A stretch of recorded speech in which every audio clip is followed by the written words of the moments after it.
Perfect. So welcome to today's webinar. This is going to be the topic around the Internet of Things, or IoT. And we'll be discussing what are the risks and how do you keep them secure. But before we start, I'm just going to give a very quick introduction to myself and the PDSC. And for some that might not know who we are, but my name is Michelle Cordolfer. I'm the Cyber Development Officer at the PDSC. PDSC is a not-for-profit organization owned by the police that works across the whole of the UK in partnership with industry, governments, academia, and law enforcement. And our mission is to help small businesses to reduce their risk to cybercrime and raise awareness around the importance of cybersecurity and how to stay safe. So we provide information, advice that is cost-effective, often free, easy to implement, and transferable, because we want to change the notion that cybersecurity is overly complicated or not for everyone. And of course, all of our advice and guidance is consistent with the National Cybersecurity Center. So with today's topic, what is IoT? And which is also known as Internet of Things. So IoT broadly refers to devices and equipment that are readable, recognizable, and locatable or controllable via the internet. So basically any device that can be connected to the internet, which can also connect or talk to other smart devices, which then creates a sort of network of devices. Think of it as an ecosystem of all devices connected together. And there are different types of IoT that are used in different areas. So we've got the consumer IoT, which is the most recognizable one, which is light bulbs, home applications, voice assistant for the elderly, or just a normal one for at home. Then we've also got the commercial IoT, which are applications of IoT in the healthcare and transport industries. So they'll create IoTs such as smart pacemakers, monitoring devices, and vehicle-to-vehicle communication. Then we've also got the industrial IoT, which includes digital control systems, statistical evaluation, smart agriculture, and industrial big data. And then we've also got the infrastructure IoT, which enables sort of smart cities to become more connective through the use of, for example, infrastructure sensors, management systems, and user-friendly apps. And then lastly, there's also the IOMT, which is the military of things. So application of IoT and technologies in the military field, such as robots for surveillance, or human wearable biometrics for combat. So by combining and connecting all of these devices together, there's a capability of sharing, gathering, and analyzing information and data in between them. So IoT has really revolutionized the way we live our lives. And currently, we have around 35 billion IoT devices that are in circulation at the moment. And it is estimated that by 2025, which is only a few years away, it could increase between 50 to 75 billion devices. So there's no surprise really, because if you look around your offices or even your home, you can identify a couple of IoT devices already just by looking around. So it's an ever-growing field. And by having so many devices around us and around the world globally, what are the risks by using these IoT devices? Well, the first thing is what would happen, for example, if you guys might have a Alexa or another voice assistant nearby, and I myself, who is sitting here on the other side of your screen, would yell, "Hey Alexa," would your Alexa light up and have listened to me and perked up? What if I could then ask her to, for example, order, let's say, 50 yellow rubber ducks from your Amazon account, which is connected probably to your credit card, and saved, your credit card details would be saved on there to make that purchase. That would be quite annoying, unless maybe you like yellow rubber ducks. I'm not sure, but this is just an example of how IoT devices can be easily manipulated and what the risk and exposures could be. So cyber criminals target IoT devices and try to exploit every vulnerability that the device has to either take control of the device and use it, or to infiltrate a network that the IoT device is connected to. So again, there's no surprise that cyber criminals have set their sights on IoT devices because, according to the antivirus and computer security service provider Kaspersky, they've conducted a study and found that IoT attacks this year alone have doubled during the first half of this year. So it was reported that between January and June of this year, there was around 1.5 billion breaches of IoT devices, which compared to the year before, it was just at 639 million cyber attacks on IoT devices. So you might be questioning, why are so many smart devices targeted? Well,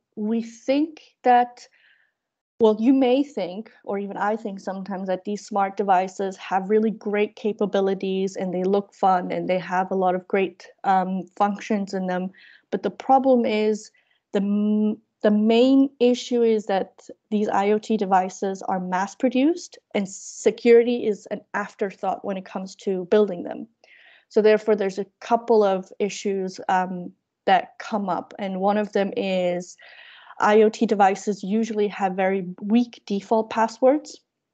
So many of the IoT devices are produced with a default password that are very commonly used or easily obtainable.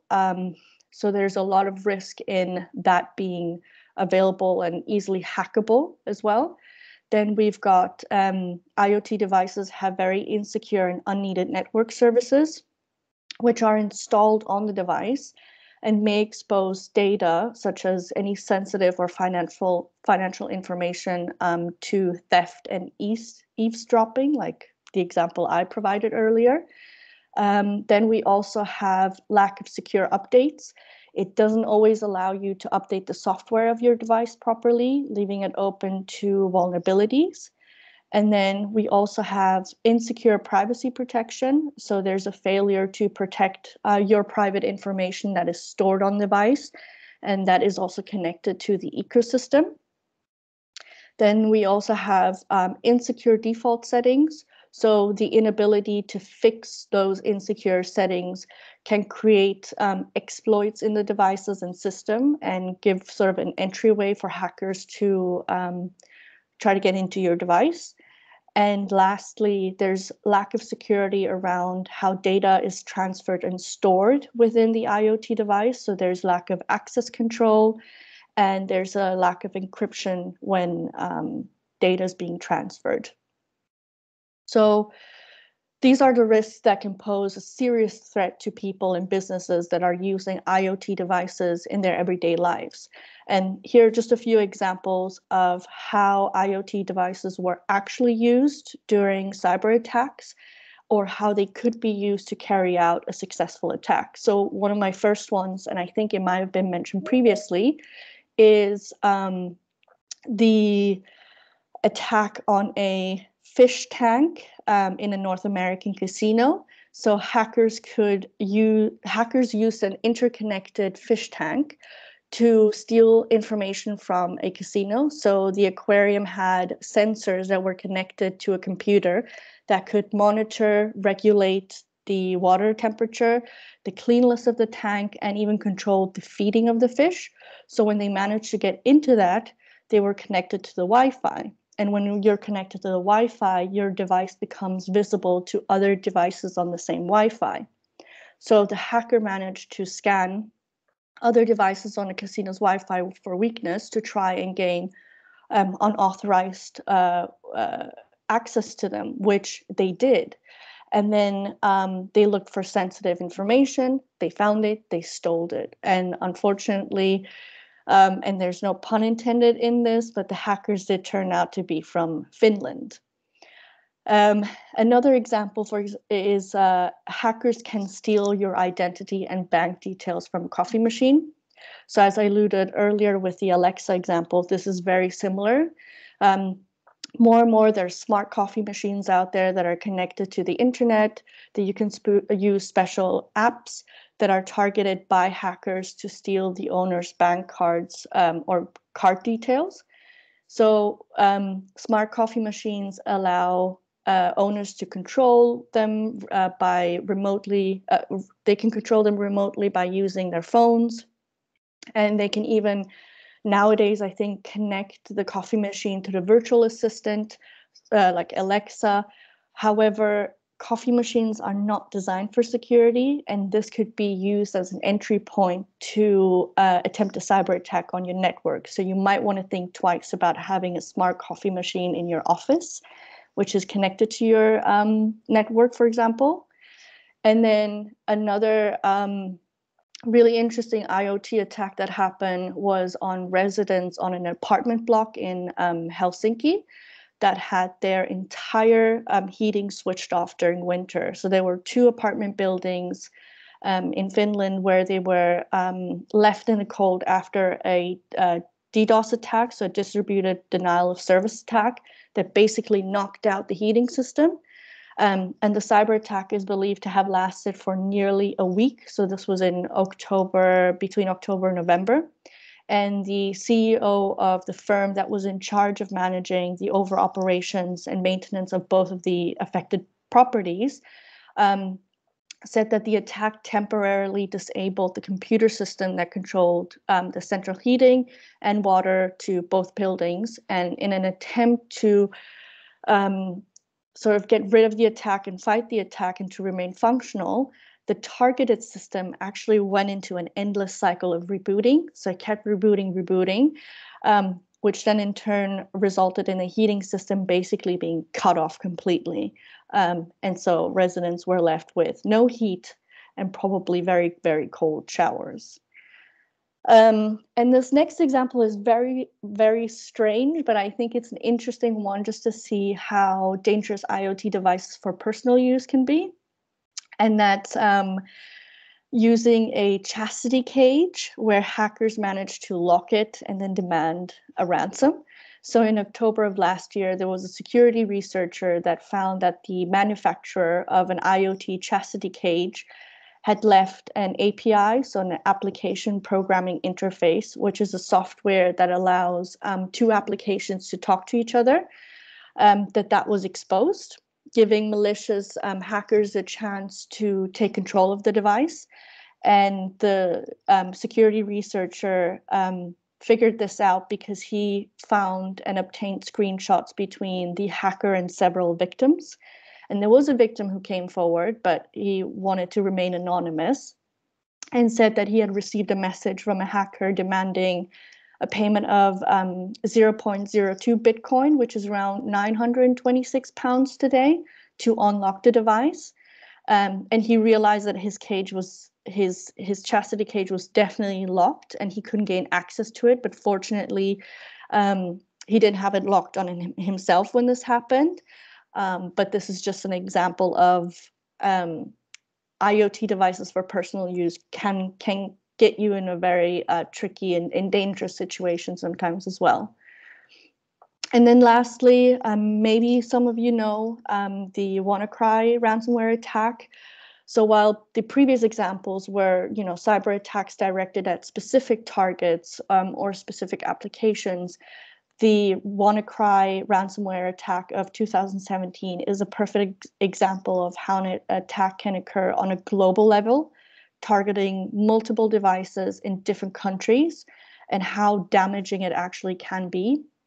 So while computers were the prime target, and they are IoT devices, it just shows that IoT devices in general are just not immune from attacks like this. So just to give a brief background again, Wannacry was one of the most well-known ransomware attack that hit companies worldwide, afflicting over 200,000 computers in 150 countries or more. For the UK, it actually the cyber attack cost £92 million, and globally, the cost of the damage went up to £6 billion. So it just shows the level of damage an attack like this can create.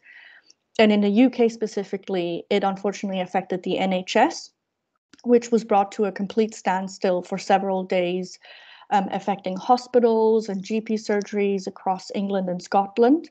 And although the NHS was not a specific target, the cyber attack highlighted security vulnerabilities, and it resulted in cancellation of thousands of appointments and operations. Patients had to be relocated to different surgeries or emergency centers that were not affected by this, and staff were forced to revert back to pen and paper and even using their own mobile phones because the attack locked them out of the system and they couldn't get access to the patient records, which can be very dangerous as well. So the WannaCry attack really exposed a specific Microsoft vulnerability, and it then launched this attack to anyone that was basically still using this outdated software system.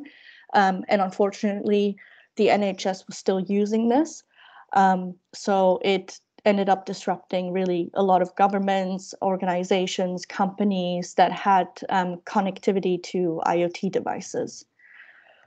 So to really understand how this works, there's a couple of methods that cyber hackers use as a method of attack, and one of them is the zero-day vulnerability attack, which is when a cyber criminal takes advantage of a vulnerability in the software that is yet to be fixed by the manufacturer. So, for example, like the Wannacry ransomware attack, the problem is that the risk will remain and can remain for a very long time up until the vulnerability within the software is identified, updated, and patched. And so developers really have to work very quickly to provide a fix for it. And once they can send these patches to users that are using it in the form of updates. So when you get a little notification on your devices or anywhere else, and it tells you there is a software update, that's the reason why, which is why it's very important to update any of your devices and software as soon as possible so that you can avoid leaving your device vulnerable to an attack like this. Then we also have the glossary of common technical terms, which is available on our website on the Advice Hub, that gives just a brief overview of the different type of attacks. And I thought this was really good just to show you, because there's a few here that are definitely used against IoT devices, such as the advanced persistent threat. So often an attack like this is targeted, where hackers patiently map out weaknesses in the network, and then they go through different stages to overcome the security controls, because their goal is to gain unauthorized access to the system and then stay there undetected for a long time so that they can observe, analyze, monitor all of the user activities and then steal information, or create even more of a disruption once they're ready to come out with the actual physical attack, not physical attack, but the actual cyber attack that they're planning. Then there's also the use of brute force. Like I mentioned earlier, weak passwords on IoT devices is a massive risk. And this is where cyber criminals use computing power to guess multiple combinations of password against a single account so that they can get access to it. So that can be commonly searched through, like I think someone just mentioned in the chat as well, through social media or through different accounts where they can guess the password really easily based on figuring out who you are. And then I mentioned earlier distributed denial of service. The DDoS attack, so that's a specific targeted attack that causes disruption to the network by overwhelming the system with requests, and that can be done with multiple IoT devices as well. So with all of this information, what can you actually do to secure your IoT devices? The first thing that I've already alluded to earlier is have a strong password security. One of the main reasons that makes it very easy for cybercriminals to hack into a device or system is weak passwords. So having a strong password is essential. You can see here in the infographic that we always recommend using 3 random words. If you want to add a foreign word in a different language, or you want to add a number or symbol, do that, because it will strengthen your password and take even longer for a computing system to guess your password, for example. But what is very crucial is that you do not use the same password twice, even as tempting as it is. It really weakens your password. Then the next one is two-factor authentication. So it's an integral part of keeping your devices and accounts safe by needing basically 2 or more pieces of evidence to verify your identity so that you can access your device and accounts. So the first step is your password, which is something that you know. Then you confirm it with something that you have, which is your phone, your device, or if you have those code apps that generates codes every 30 seconds, then you verify it with something that you are. So basically a fingerprint scan or any kind of biometric verification.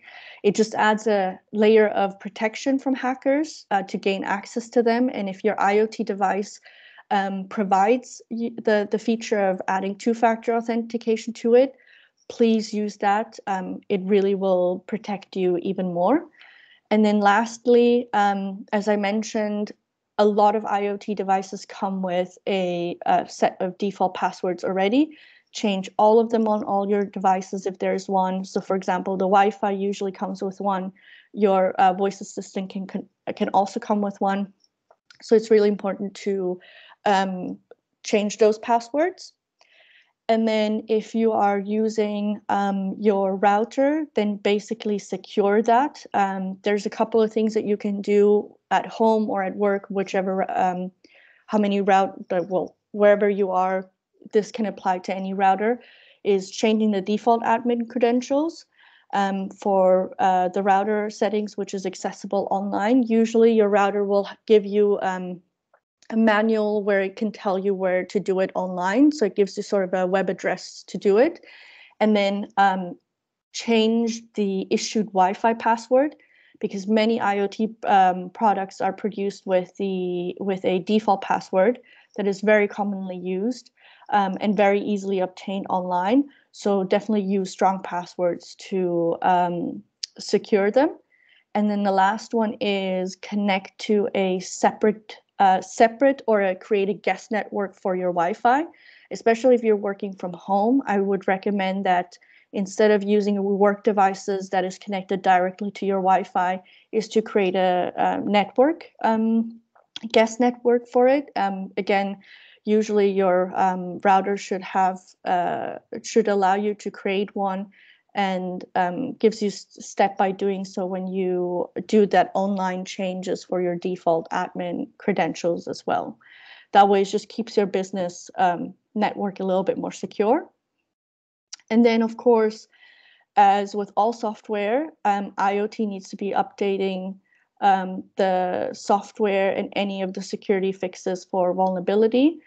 So make sure that all of your IoT devices, even all of your apps that are connected to your IoT devices, the software is updated because it improves user experience, it fixes any of the flaws, and it allows you to stay safe as well.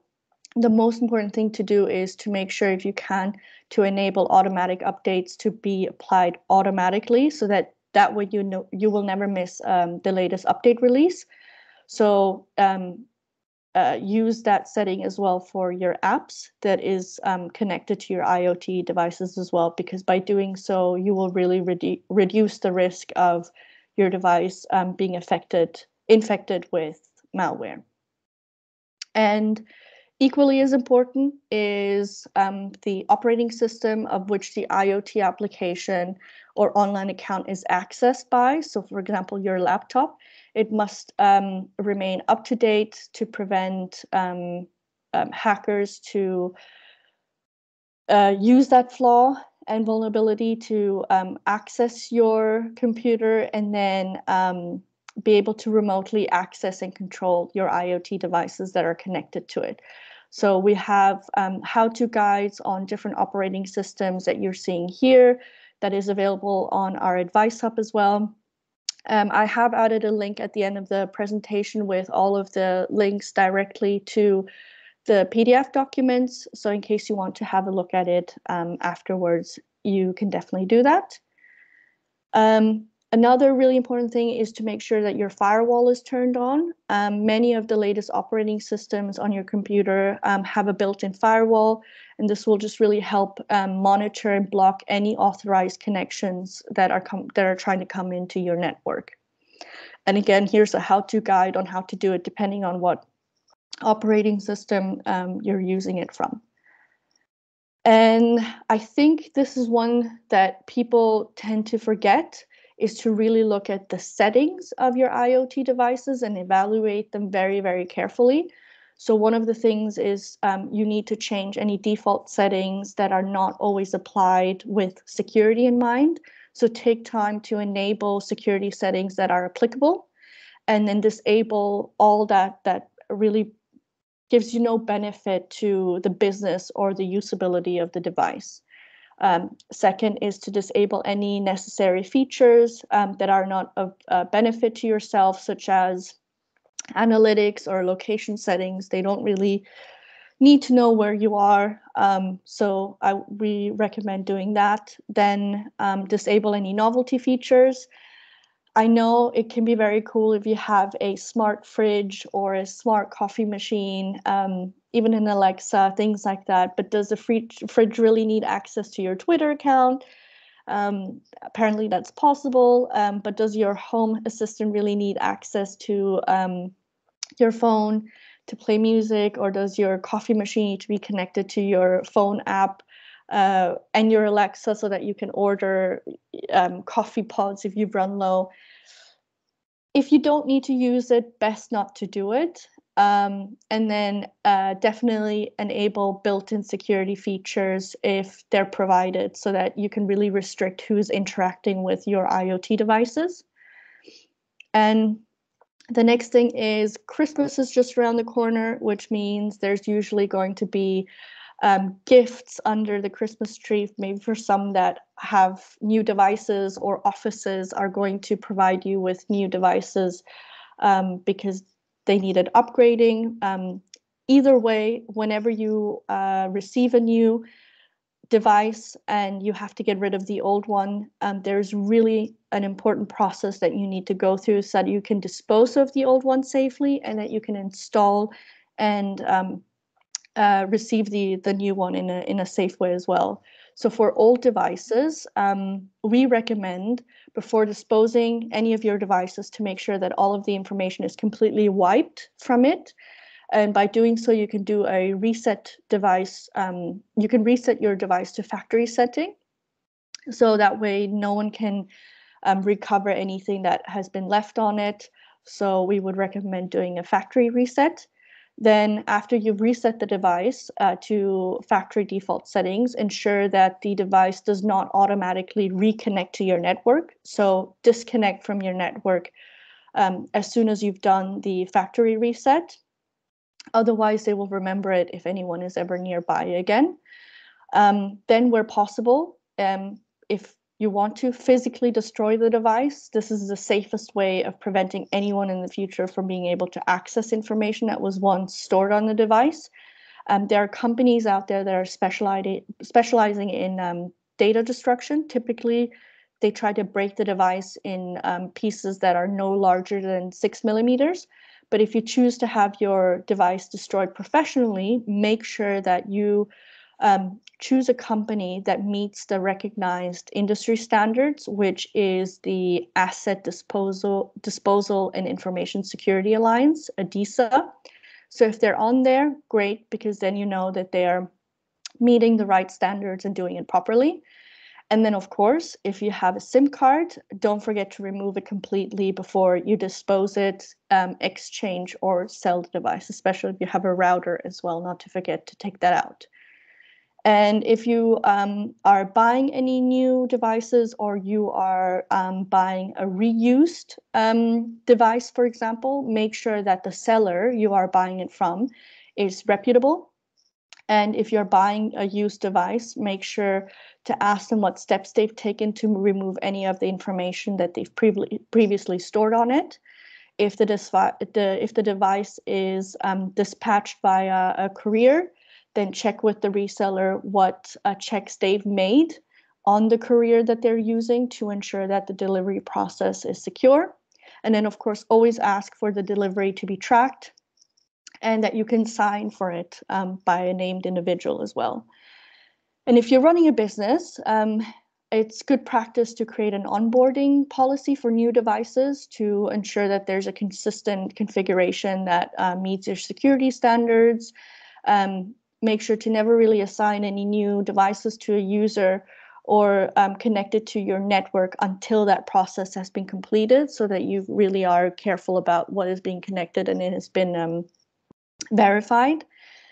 And the last two things is if you want to prevent tampering of the equipment, it's best to restrict the number of people that are allowed to configure the initial setup of the device. So, for example, nominate an administrator within your business who has additional rights to access your system. That way, it's just really one person that is setting everything up and has access to the system, so that not too many people are trying to put it together and maybe create an even unsecure network. And then lastly, keep all of the manuals of your devices. I know it's a lot of paperwork that that you have to store, but that way you can really follow the manufacturer's guidance when you're looking to dispose of it. And criminals act fast, and they really encourage panic to achieve their objectives. So in order to prevent that, an incident response plan will keep you organized and keep you in control if there is a cyber attack in process. And that way you can control a very pressured situation, because making a timely decision is essential during any cyber attack. So think of it as a fire drill. You want to be prepared for the worst case scenario, and that way with an incident response plan, you can review and practice the plan to identify gaps and just be confident with it when you have to implement it. And if you've attended our last webinar 2 weeks ago, one of my colleagues covered the incident response plan, then this might be a little bit familiar to you, but if not, don't worry, we'll have a recording of it up soon that goes into a lot of detail on what's best to include and how to create an incident response plan. And that way you can use that as well. But this PDF is also available on our website on the Advice Hub if you want to have a look at it in more detail. And the good news is, though, for consumers in the UK is that the Department of Culture, Media and Sport have announced new legislation that they're trying to strengthen consumer IoT security. So that is really, it's protected a little bit more. They've created a code of practice for consumers of IoT security. And there's a few things that they've highlighted in there that they're trying to get into, that they're trying to get the legislation to focus on. But there's three main things that they're trying to change, which is the first one, no default passwords. So they want to try to ban universal default passwords in consumer IoT devices, which means that manufacturers will have to stop selling devices that have universal default passwords, such as the word password or the password admin. That way, you will implement a vulnerability disclosure policy. Then the second one is implementing a vulnerability. Oh, sorry, that was the other one. The second one was the implement a vulnerability disclosure policy, which means that manufacturers must provide a public point of contact so that anyone can report a vulnerability and act on it in a timely manner. So if there is a weakness in a specific IoT device, they have to allow people to contact them, inform them, and then they have to fix it as quick as possible. So that way it kind of reduces that time and that time frame of vulnerability for cyber hackers to attack this IoT device. And then lastly, they want to focus on keeping the software updated. So once a security issue is found in a product, it's important that the consumers are able to get the updates immediately. But it's also important that the consumers are informed when a product is no longer supported at all, so that they know to either get rid of it or get a new one, but that they're aware basically of the risks that are there. And so we're coming to a close to today's webinar. I just want to highlight some of the things we just went through. So it's important to remember to implement a strong password security, always secure your router, always update your software, make sure that you have your firewall turned on.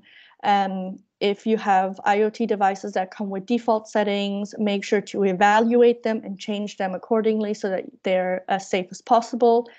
If you are getting new devices and you want to get rid of old ones, make sure that they are disposed of and installed properly as well. And then, of course, have an incident response plan ready in case of the worst case scenario as well. But I also want to give you a couple of resources that are quite helpful, which is the No More Ransom. They help victims victims of ransomware to try and retrieve their encrypted data again without having to pay the criminals, which is a great organization. Then we also have Action Fraud. So if you have any type of scams, emails, scam texts that you come across, report them as soon as possible. Here you have the email address, report@phishing.gov.uk, or you forward the scam text to 7726. And then, of course, visit our website and our advice hub for any other information and advice that you want around a variety of cybersecurity topics. And you can download a lot of the infographics and PDF files as well. And then, of course, the National Cybersecurity Center is a great website. They've got a specific guidance for using smart devices at home, that you do it in a safe way. We've got the link there for you to have a look at. And they've got a range of guidance and advice as well that is really quite helpful around IoT. And since we work closely with the Metropolitan Police for our In the Community program, they've got a great resource called the Little Book of Big Scams. They've got the videos and explanations of the most common scams that are out there currently, and they give you advice on how to avoid falling victim to them. So definitely visit their website and download the Little Book of Big Scams if you can. And I think there's a few questions in there, but if there's any other ones, please feel free to put them in the chat. I'm just going to go through some of them. How do people get your phone number when you haven't signed up anything or when you haven't told them? That's an interesting one. I'm not quite sure, because it depends maybe on where you've... that's a good one. I don't know if... how they sometimes get it, or if it's from your phone provider that they might give it to someone. I'm not quite sure, especially if you haven't signed up to anything, they shouldn't be able to get it. But yeah, a lot of information is unfortunately out there. How can we have the same software as police? If so, we want to help the police and we can send it to the police. I'm not quite sure what software you're asking for, but if you want to help the police, again, you can send, I'll just go back to the site. You can report any of the scams, anything that might be suspicious to action fraud, send it over to them as well. NCSC, the National Cybersecurity Center, they also have a reporting page where you can forward any of the phishing emails. And yes, the slides will be sent to you as well. We will have the recording uploaded as well. So all of this information will be available to all of you as well. And wait, I'm just going to show you the last. So this is the resources. So any of the PDF files that I've shown is available here. That's all on our website on the Advice Hub as well. So anything that you want to go through, you can download it and hopefully use it and share it with all of your staff members. But if there are no other questions, also feel free to contact us if you have any questions later on under contact@policedsc.com. We'd love to help you if there's any advice or information that you need from us. But if that is everything, then thank you so much for joining today. I hope it was really useful. And keep an eye out on the next round of webinars in 2 weeks' time. Sign up to them if you can. And I hope that you have a great day, everyone. Thank you again for joining. Bye.